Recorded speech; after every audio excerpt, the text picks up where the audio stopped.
Yenge Kieno, Kiambote Kieno, bonjour, bonjour.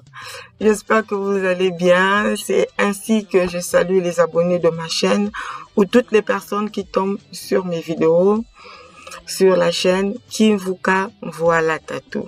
Et oui, à travers l'instant motivation, je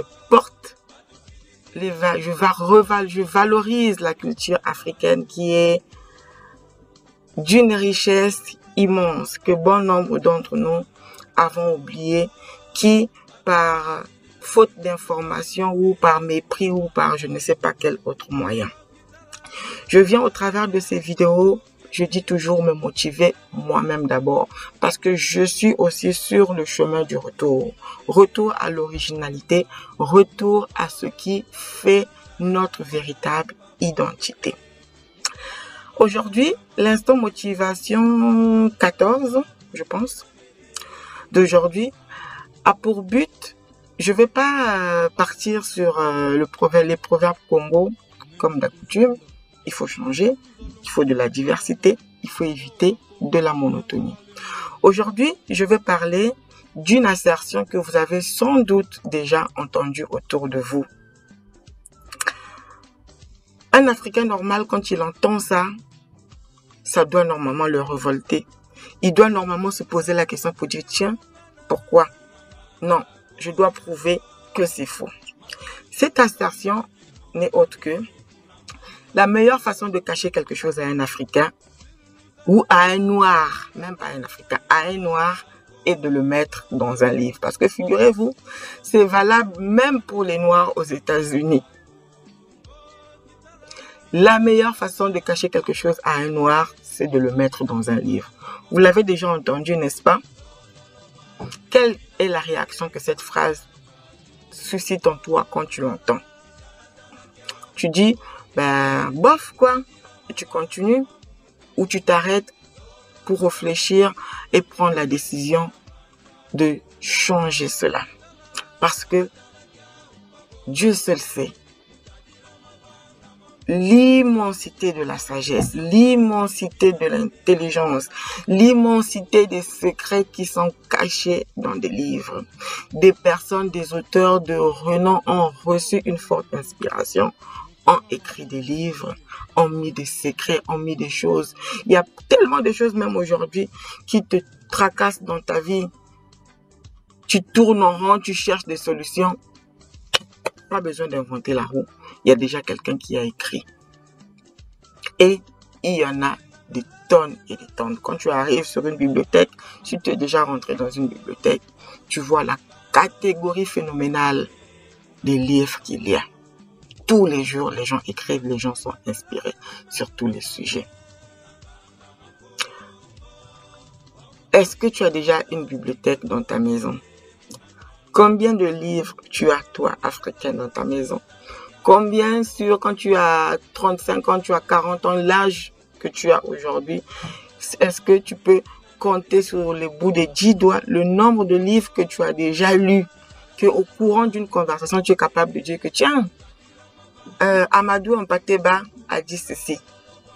Guy Descartes a dit ça. Combien? Il y a un problème. Il y a un problème parce que quand je ne connais pas l'auteur, je vais chercher l'auteur de cette assertion-là. Que si tu veux cacher quelque chose à un Africain, mais dans un livre, il n'a pas dit, voilà, pour rigoler. C'est un constat. C'est un constat qui a été fait et qui est prouvé, qui est véridique. Toi qui m'écoutes en ce moment-là même, quand tu te regardes, tu fais l'analyse, tu dis que non, oui, c'est vrai. Moi-même, avant de prendre conscience, avant de me révolter, je ne disais pas. Les Africains, nous aimons le sensationnel, nous aimons le tape à l'œil, nous aimons, voilà, nous aimons être sur des émotions, voilà, des choses comme ça. Je ne mets pas tout le monde dans le même panier parce qu'il y a des exceptions à toutes les règles, mais dans la grande majorité, grande majorité, je vais m'appesantir sur un livre que nous connaissons tous, la Bible.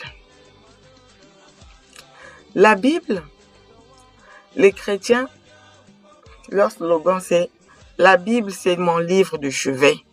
Faites, on vous demande tous les jours, faites de la Bible votre livre de chevet. Et quand tu vas demander à un chrétien que la Bible c'est ton livre de chevet, ça veut dire quoi pour lui? Ça veut dire que c'est vraiment son livre de chevet, au chevet de son lit là. Il pose sa Bible comme un talisman. Il croit que non, c'est là que ça va devenir quelque chose. Tous les jours, les pasteurs dans leurs églises leur disent « Lisez, lisez, lisez ». Jamais. Ils ne lisent pas. Combien de versets bibliques tu connais? Est-ce que tu peux tenir un débat avec quelqu'un, voilà, pour défendre ta foi avec ce qui est écrit dans la Bible? Même là, regardez, même là, un livre qui est censé être votre livre de chevet. Combien le lisent? Et même quand ils lisent comme un journal, ils avalent tout, ils gobent tout. Il y a un problème. Et il y en a même au nom du fait que la Bible c'est son livre de chevet, qu'il ne lit même pas, mais en plus, il se sert de cette raison pour dire que toute écriture est inspirée de Dieu, utile pour enseigner, pour lire, pour reprendre, pour orienter. Donc, tout est écrit dans la Bible. Si tu as besoin d'une information, tu trouves tout dans la Bible. Le reste,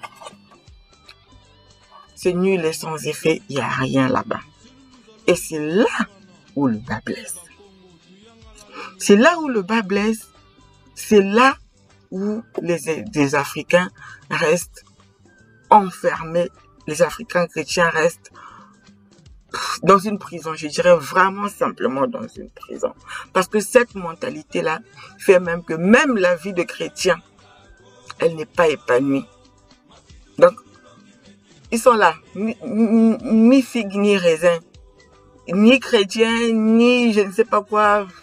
Ça ressemble à rien. Pourquoi?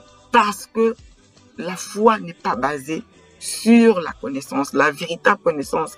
Pas la connaissance que quelqu'un va dormir, il va se lever le matin, il va choisir un bout de verset pour venir te dire le matin, dimanche, que Dieu a dit. Non, pas ça. La vraie connaissance où tu lis en cherchant les vérités cachées que tu peux appliquer dans ta vie pour la changer. Parce que ce livre renferme tellement de richesses, mais comme on ne lit pas, et comme on ne sait pas lire, comme on ne lit pas comme il faut, on passe à côté, on est là, on tourne en rond tous les jours. Le verset le plus connu chez les chrétiens, Matthieu 7,7. Demandez et l'on vous donnera. Hein? Ça tu connais. Et la prière de notre Père, blablabla. Ça on connaît le reste. Tu parles même de ça, quelqu'un te dit, ah bon, c'est dans la Bible ça? C'est un problème. Toujours pour rester dans le cadre des chrétiens, je vais vous parler d'un homme que vous connaissez. Le plus connu de toute la Bible, en tout cas du Nouveau Testament, c'est Paul. L'apôtre Paul est réputé être l'apôtre qui a écrit le plus. L'apôtre qui a impacté le plus le christianisme à la naissance de l'Église. Pourquoi? D'aucuns diront, ouais, parce que il parlait en langue, parce qu'il avait reçu l'inspiration du Saint-Esprit. Oui, c'est vrai. Il avait reçu l'inspiration du Saint-Esprit, il avait reçu l'appel et tout. Mais détrompe-toi. Cet apôtre Paul-là, c'est vrai qu'il avait reçu l'appel du Saint-Esprit. C'est vrai qu'il était inspiré de ce qu'il disait, mais c'était tout d'abord un homme instruit. Et même le bon Dieu, c'est sûr qu'il ne l'avait pas choisi au hasard. Quand tu vas aller lire la description, la biographie de ce monsieur, on va te dire que il était perché comme ça en termes d'intelligence. Il a été formé au pied de Gamaliel, qui était à l'époque un professeur d'université, mais de renom. Il a étudié dans des grandes écoles de l'époque, comme aujourd'hui on peut dire que voilà, quelqu'un sort de la Sorbonne, de Bordeaux, je ne sais pas. Il était instruit, c'était une tête. Et quand il est devenu chrétien, le Saint-Esprit, les révélations, c'était un plus sur le bagage intellectuel que le gars avait déjà. Vous allez aller lire, je pense c'est 1 Timothée chapitre 4, le verset 13. Paul, pendant qu'il était en prison, il est en train d'écrire à Timothée, en train de lui demander là où il était. Il dit, quand tu vas revenir, ramène les parchemins, ramène les livres. Donc, même quand le gars, il était en prison à cause de sa foi, il n'était pas là seulement en train de parler, en train de prier, en train de taper, en train de faire des louanges, non. Il continuait à lire, il continuait à se former dans la culture de son époque, dans les livres de sa religion et tout. Voilà. Et lui, il a fini d'écrire, il a mis des livres, voilà, c'est devenu un gros paquet, la Bible. Toi, au jour d'aujourd'hui, africain, tu dis que non, tout est dedans. Le reste, je n'écoute plus. On se trompe. On se trompe parce que il y a tellement de vérités ailleurs que tu peux lire qui viendront éclairer les connaissances que tu as de cette Bible, de ta vie, et cela va te permettre de passer à autre chose. Cela va ouvrir les œillères de tes yeux. Tu vas voir la vie, mais différemment. Tu vas même arrêter certaines pratiques et certaines actions que tu fais aujourd'hui une fois que tu auras la connaissance. Parce que tout est écrit, rien n'est caché sous le soleil. Je vais m'arrêter là aujourd'hui. Sinon, ma vidéo sera très longue. Mais je vais faire une série où je vais revenir toujours dans le cadre, si tu veux cacher quelque chose à un Africain, mets ça dans un livre. Mais je vais m'appesantir sur le livre le plus commun des Africains, la Bible.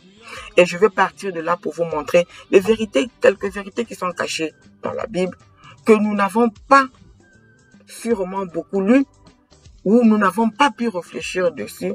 Et une fois que tu vas comprendre ça, ça va ouvrir ton intelligence et tu vas prendre de bonnes décisions dans l'avenir. Je m'arrête là.